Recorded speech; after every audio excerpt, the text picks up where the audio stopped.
Sri Lanka is going through one of its worst economic crises in history. You have probably seen in the news that people are queuing up for essential items such as fuel.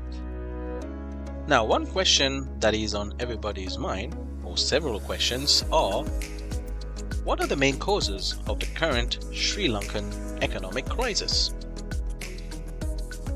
Well, we can think of the painful recovery from the COVID-19 crisis. This is because the country has seen a lower influx of tourists.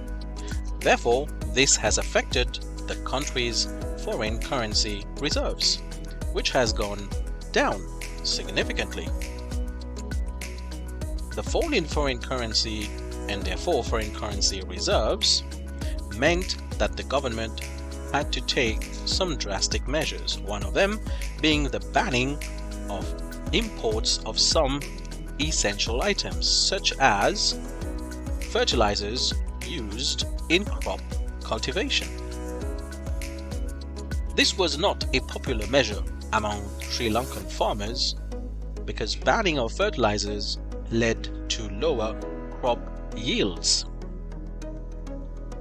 Furthermore, the Sri Lankan economy was in heavy debt.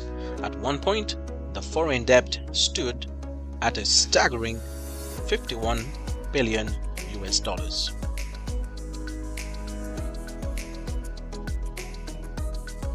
Finally, the country's leadership can also be blamed, at least partly, for the country's economic crisis.